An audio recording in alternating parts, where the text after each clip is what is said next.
अच्छा, इसमें wording form में ये डायग्राम बनाई थी, इसमें दो ये सपोर्ट हैं, ऊपर ये 5 किलो न्यूटन के 2 लोड लग रहे हैं, सही है। और इसका क्रॉस सेक्शन बताया है 50 mm की विड्थ और 100 mm की हाइट, और यहाँ पे सेंटर से 25 mm ऊपर एक 40 किलो न्यूटन की फोर्स लग रही है, या टॉप से 25 mm की, क्योंकि 50 mm का डिस्टेंस है ना यहाँ, तो बीच में फोर्स लग रही है वो 40 किलो न्यूटन की। अब इसके अंदर पहले तो स्टैटिक लगा के ये लोड सॉल्व कर लिया, हमारे पास रिएक्शन इसके RL लेफ़्ट वाला और राइट वाला रिएक्शन निकाल लिया, जो कि 5000 आ गया। फिर इसका आई निकाल लिया सिंपली, रेक्टेंगुलर बीम है तो 1/12 BD³ लग गया, यहाँ से आई भी आ गया। अब हमें पहले पार्ट में ये बोला था कि जो है हमें इसमें 3 तरह की फोर्सेस लग रही हैं। अच्छा, एक तो लग रही है इसके अंदर, ये रेक्टेंगल है हमारे पास, एक ये रिएक्शन लग रहा है अपवर्ड और एक ये लग रहा है, तो ये दोनों सेम मैग्नीट्यूड 5000 किलो न्यूटन के, 5000 न्यूटन का सही है, और बीच में डिस्टेंस 0.5, तो ये क्या प्रोड्यूस कर देंगे, ये कपल प्रोड्यूस कर देंगे, सही है। तो एक यहाँ पे मोमेंट यूँ करके लग जाएगा और एक यहाँ पे यूँ करके लग जाएगा, जैसे ये मैंने बनाया, सही है। और एक क्या होगा हमारे पास, यहाँ पे 40 किलो न्यूटन की फोर्स लग रही है, यहाँ पे यूँ और यहाँ पे यूँ, तो इसके अंदर टेंजाइल भी लोड आ गया। फिर उसके बाद ये हमारे पास सेंटर पे नहीं है, ये सेंटर से थोड़ा ऊपर है, तो इसके बीच में डिस्टेंस होगा, सही है। फॉर एग्ज़ाम्पल जैसे ये पूरा पेपर है, इसमें सेंटर से अगर मैं इसको उठाऊंगा तो ये सीधा आ जाएगा, लेकिन अगर मैं इस तरह से उठाऊंगा, इधर से कहीं फोर्स लगा के उठाऊंगा तो ये पहले बैंड होगा, सही है।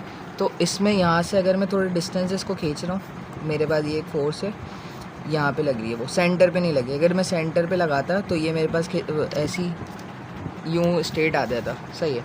लेकिन मैंने इसको थोड़ा आगे से पकड़ा, तो ये क्या होगा, ये थोड़ा सा रोटेट होगा, है ना। तो इसमें ये वाला इसका सेंटर से लेकर डिस्टेंस ई हो गया, इसको बोलते हैं एसेंट्रिसिटी।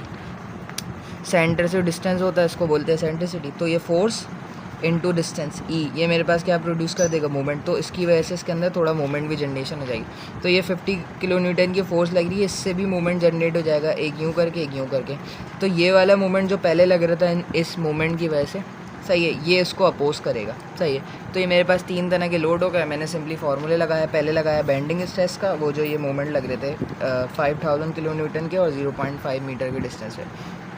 तो यहाँ से मेरे पास वो फ्लेक्चर का फार्मूला लग गया, My/I, सही है, प्लस माइनस, क्योंकि न्यूट्रल एक्सिस रेक्टेंगल बीम है तो ऊपर सेंटर में न्यूट्रल एक्सिस होगी, सही है, उसके ऊपर सेम डिस्टेंस y होगा, सही है।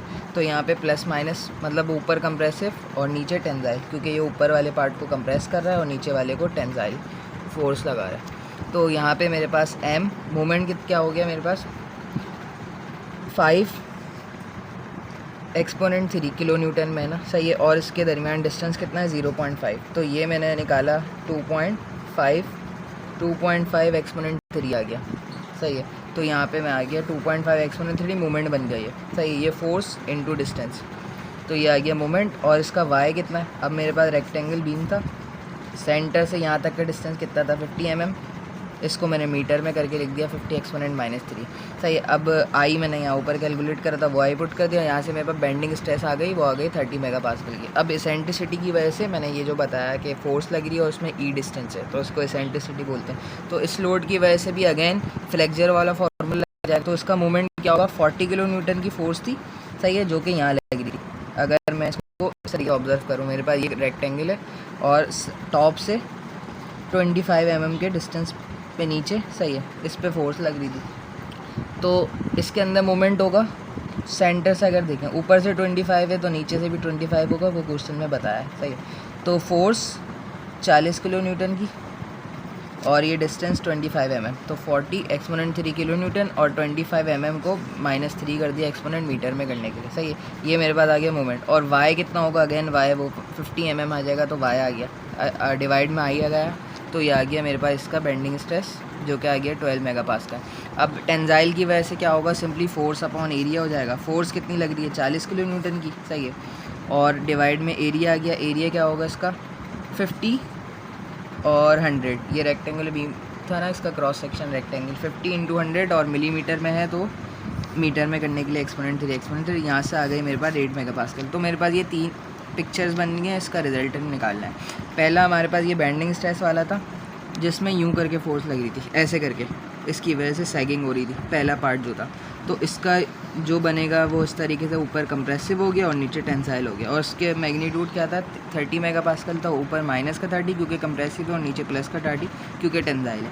अब जो इस मेरे पास टेंसाइल लोड लग रहा था वो लग रहा था 8 मेगापास्कल का, ये निकाला 8 मेगापास्कल का। तो इसकी वजह से हमारे पास टेंसाइल ही लग रहा होगा, तो इसके एरो मैंने ऐसे बना दिए बिल्कुल टेंसाइल फोर्स की तरह। और तीसरी जो हमारे पास थी वो एसेंट्रिसिटी वाला था जो कि 12 मेगापास्कल का लग रहा था, लेकिन ये अपोजिट था, ये इस तरीके से रोटेट कर रहा था। और जो हमारे पास ये वाला मोमेंट था 5 किलो न्यूटन और 0.5 वाला, ये इस तरीके से रोटेट कर रहा था सैगिंग में और ये हॉगिंग में कर रहा है। तो इसका ये अपोजिट हो जाएगा, ऊपर इसमें टेंसाइल आ जाएंगे और नीचे कंप्रेसिव हो जाएगी, इसलिए ऊपर प्लस का 12 आया, नीचे माइनस का 12। अब इनको ऐड कर देंगे, माइनस का 30 प्लस का 8 और 12, तो यहाँ पे आ जाएगा माइनस का 10, मतलब ऊपर कंप्रेसिव -10 है और नीचे जब करेंगे तो आ जाएगा 26। तो ऊपर माइनस का 10 और नीचे आ गया प्लस का 26, मतलब ऊपर अभी भी कोई कंप्रेसिव फोर्सेस हैं, थोड़ा सा कंप्रेस हो रहा है बीम और नीचे से बहुत ज़्यादा टेंसाइल हो रहा है। अब पार्ट बी में हमें क्या बोला है, पार्ट बी में ये बोला है कि इसका जो है ना ये कंप्रेसिव है ना, इसको ख़त्म कर दो। किससे ख़त्म करो, इस इसेंट्रिसिटी को लगा के। हमने क्या देखा था, अगर ये 40 किलो न्यूटन की फोर्स पे लगती, सही है, तो इसकी वजह से ये वाली इसेंट्रिसिटी वाला लोड हट जाता, सही है, ई हट जाता है इसका। 40 किलो न्यूटन अगर सेंटर में लग रहा होता, इसमें ई वाला डिस्टेंस नहीं होता, तो ये वाली फोर्स हट जाती, तो क्या होता हमारे पास प्लस का 8 होता और माइनस का 30 होता है, यहाँ पे आ जाता माइनस का 22, सही है। लेकिन हमारे पास एसेंट्रिसिटी आई तो इसने इस लोड को थोड़ा कम कर दिया, क्योंकि ये पॉजिटिव ला रहा था, ऊपर टेंसाइल लोड ला रहा था, इसका कंप्रेसिव था, तो ये दोनों एक दूसरे को कैंसिल कर रहे थे, तो ये हमारे पास -10 आया। तो मैं चाह रहा हूँ कि ये मैग्नीट्यूड और बढ़ जाए। कितना बढ़ जाए, ये मेरे पास माइनस का 30 है, ये प्लस का 8 है और ये मेरे पास x है ना, तो इसको मैंने लाना है कि 0 हो जाए, है ना। जैसे ये माइनस का 10 आया ना मेरे पास, तो मैंने इसको यहाँ पे ऐसी वैल्यू निकालनी है, x मैंने बोल दिया इसको कि माइनस का 30 लाऊँ, प्लस का 8 लाऊँ और इस इसेंट्रिक लोड की वजह से जो मेरे पास स्ट्रेसेस आए उसमें कोई x वैल्यू आए कि मेरे पास यहाँ पे कंप्रेसिव स्ट्रेसेस ख़त्म हो जाए, खाली मेरे पास टेंसाइल ले जाए, इस तरह का ट्रायंगल बन जाए। तो यहाँ पे इसका मतलब 0 रह गया, तो यहाँ 0 रह गया, यहाँ से x आ रहा है 22, तो यहाँ पे मुझे लाना है 22 मेगापास्कल, है ना, 22 मेगापास्कल लाना है। तो इसके अंदर मैं 22 मेगापास्कल पुट करूँगा। तो मैं नेक्स्ट चलता हूँ आगे। तो मुझे यहाँ पे वही काम करा है 22 जो मैंने पीछे करा था ना माइनस का 30 करके, तो यहाँ से मेरे पास आ रहा था 22, ये जैसे करा है वो देख लेना, सर नहीं लिख पाया था एज, मैंने लिख दिया। अब यहाँ पे मुझे 22 मेगापास्कल चाहिए, तो मैंने उसी फार्मूला उठाया, यहाँ पे मुझे पता चल गया 22 मेगापास्कल आना चाहिए। m मेरे पास क्या है, फोर्स इंटू ई, में क्या पूछा, ई पूछा है कि अब मैं 40 किलो न्यूटन की फोर्स कितना ऊपर लगाऊं, सही है। मेरे पास ये वाला मेगापास्कल जो इसका जो स्ट्रेस आ रहा है वो 22 हो जाए, ताकि वो कंप्रेसिव को कैंसिल कर दें, सही है। तो अब y हमें पता है कितना होगा, सेंटर से ऊपर तक का डिस्टेंस, तो वो था कितना 50 mm, तो मैंने 5 कर दिया, 0.5 कर दिया, 0.05 कर दिया मीटर में, आई एज इट इज़ आ गया। अब फोर्स इनटू ई था, तो फोर्स कितनी थी 40 किलो न्यूटन की और ई एज इट इज़ रह गया। तो मेरे पास ये 22 मेगापास्कल में था, तो एक्सपोनेंट 6 आ गया। तो यहाँ से एसेंट्रिसिटी जो आ रही है मेरे पास आ रही है 46 mm। तो अब की बार जो मेरे पास ये जो बीम था इसमें जो लगेगा मेरे पास फोर्स लगाऊँ, तो मैं फोर्स लगाऊँ इतना कि यहाँ पे डिस्टेंस कितना हो 46 mm, तब जाके मेरे पास ये वाला ट्रायंगल बनेगा कि ऊपर की टॉप सरफेस पे स्ट्रेसेस नहीं होंगे।